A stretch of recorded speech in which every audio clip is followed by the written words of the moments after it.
tellement bizarre en vrai. C'est reparti. Genre vraiment.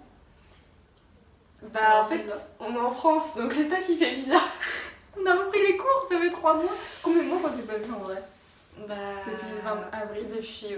Ouais. Hello hello. Et bah on est de retour. Après un long moment, on va pas se le cacher. Ouais. Bah ça fait 5 mois qu'on s'est pas vu. Et nous revoilà en France après cet Erasmus. Ouais. Et on voulait, même si ça fait longtemps, faire un petit bilan. À froid du coup. Oui. Comme on a pu prendre du recul et tout. Sur notre expérience d'Erasmus à Chypre. Un petit bilan et des conseils pour ceux, si jamais il y en a qui tombent sur la vidéo.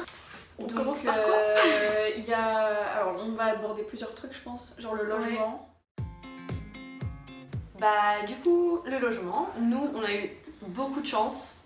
On a trouvé un logement, comme si vous avez regardé les vidéos d'avant, vous avez vu, qui était super grand. On l'a trouvé avec des connaissances, puisque il y avait des personnes comme nous qui étaient parties en Erasmus et qui avaient pris l'appartement. Enfin, voilà.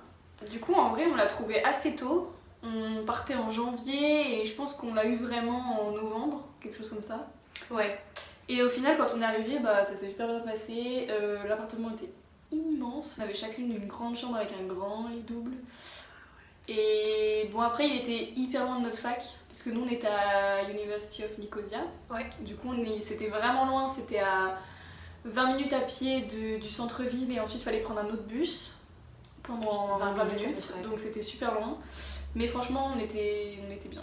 Au moins, on était à une bonne distance du centre-ville, puisque chose qu'on a appris par rapport au logement, ça sert à rien. Par exemple, si vous êtes à l'université de Nicosie, ça sert à rien de prendre un appartement à côté parce que c'est tellement éloigné du centre qu'à chaque fois que vous voulez aller dans le centre, que vous voulez aller faire n'importe quoi, enfin des courses, aller en soirée, enfin trop galère. Tout le temps le taxi, ça commence à faire un budget, donc prenez vers le centre.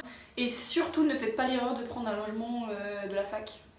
Parce que c'est super cher, il y a plein de conditions à la con, une énorme caution, enfin on a plein de potes qui ont eu des problèmes à cause de ça, donc on vous le recommande vraiment pas. Pour en trouver un logement, il y a plusieurs groupes sur Facebook où vous pouvez aller. De toute façon, vous trouverez Erasmus Chypre de l'année où vous y allez.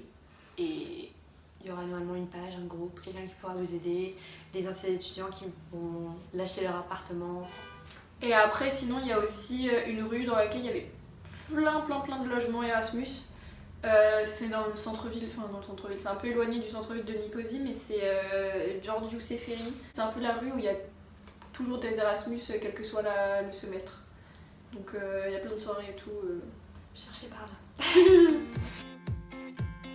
Au niveau des cours, donc nous on était à l'université de Nicosie, donc c'était dans un quartier vraiment éloigné du centre-ville. C'était à Ngomi et on avait cours le mardi matin, le jeudi toute la journée et le vendredi matin. Et franchement, moi les cours je les ai trouvés assez intéressants, même si c'était assez redondant par rapport à ce qu'on faisait en France, en tourisme. En soi, on avait des bons profs. Et au niveau du travail, pratiquement pas de devoirs. Enfin, on avait des devoirs, une espèce de devoir maison, genre à rendre à la fin du semestre. Ouais, peut-être un parcours, même pas. Le reste du temps, beaucoup de temps libre. Ouais, après, c'est vrai que les profs sont très gentils et ils sont vraiment là pour nous aider, pour nous arranger si jamais on a un souci, qu'on peut pas rendre le devoir à la date, ou même ils nous proposent les dates pour le midterm et c'est vraiment à notre convenance quoi. Donc ça c'est vraiment sympa, mais après c'est sûr que c'était le niveau était beaucoup plus bas dans notre école quoi. Et qu'en France en général je pense. Donc et après l'université en elle-même elle était vraiment sympa, c'était grand, il y avait des espaces pour être dehors et tout. Les transports. Les transports. Les transports. Que dire? Par où commencer?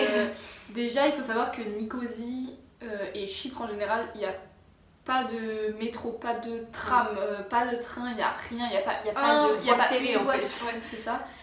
Et du coup, c'est que des bus. Que ce soit dans Nicosie ou que ce soit pour aller d'une ville à l'autre, c'est que des bus. Et les horaires de bus sont affichés le départ du terminus en fait. Donc si t'es à 20 minutes du terminus du bus que tu veux prendre, il faut que tu calcules dans ta tête combien de temps le bus va prendre pour arriver à ton arrêt.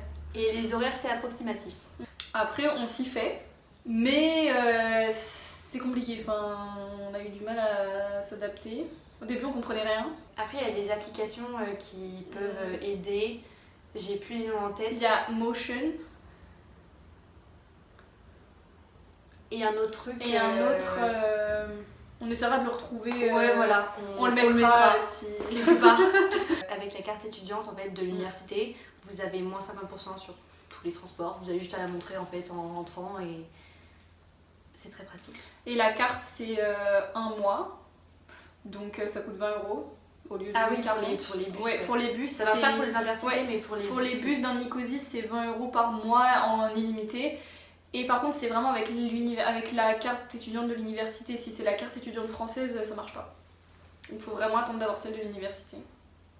Et c'est 1 mois à partir de la date de première validation. C'est important de savoir. Voilà. Et sinon, c'est les intercités qui vont donc de ville en ville, de Nicosie à Larnaca ou à Limassol, à Ayia Napa, enfin voilà. Et c'est ceux-là où vraiment les horaires, des fois ça va. Mais des fois il passe et en fait il est plein, donc on doit attendre 30 minutes pour que le prochain passe. Plus. Et si le prochain il passe pas, et bah il passe pas. Il n'y a pas d'explication et tu dois juste attendre. Moi je sais que quand il y avait mes parents, on a essayé d'aller à Larnaca. Le bus, on aurait pu l'attendre toute la journée quoi. Mis à part les horaires, les bus, enfin les intercités sont vraiment mais d'une atrocité. Enfin, c'est même pas une question d'esthétique, c'est que vraiment c'est insalubre, c'est cassé partout, enfin... Du coup t'es vraiment voyage dans le temps. T'as peur que le bus en fait il tombe en ruine pendant le trajet quoi. Donc il y en a, c'est moins pire que d'autres. Ouais. Après ça fait le job, hein. Concrètement ça t'emmène d'un point A à un point B, mais ouais. Donc voilà au niveau des transports, après il y a le taxi. Et l'application de taxi qu'on utilise là-bas c'est Bolt. Donc anciennement Taxify. Et vous pouvez checker avec votre université si vous avez des codes promo. Je sais que nous avec la nôtre on avait. Et après franchement on peut faire beaucoup de trucs à pied quoi. Ouais. Mais c'est bien pratique le taxi quand il n'y a plus de bus le soir et que tu rentres le soir quoi. Ou que tu vas à l'aéroport très tôt le matin. Ah oui, d'ailleurs pour l'aéroport il y a des navettes. Ouais. Ça t'emmène à Nicosie. Depuis l'aéroport. De Larnaca. Ouais. Même de Paphos, si vous drivez de Paphos. Et ce qui est bien, c'est qu'il y en a toutes les demi-heures. Donc c'est assez pratique au final, même t'attends jamais très longtemps à l'aéroport. Du coup, au niveau des activités, il y a des musées. Je sais que les musées, ils étaient gratuits pour les étudiants européens. Ouais. Donc là, même si vous avez une carte, ton copain il avait une carte étudiante française et c'est passé, donc même si vous n'avez pas la carte de l'université, ça passe. Après, il y a la plage s'il fait beau, chose que je n'ai pas trop connue. Il y a des visites à faire quand même dans l'île. Ouais, bah oui, après vous pouvez vous balader, enfin, c'est comme quand vous faites une visite n'importe où. Hein. Si vous êtes en Erasmus et pas en vacances, bah il y a les assos Erasmus. Ouais. Nous, il y en avait 2, c'était Erasmus Society et l'ESN. Donc qui est partout dans tous les pays européens.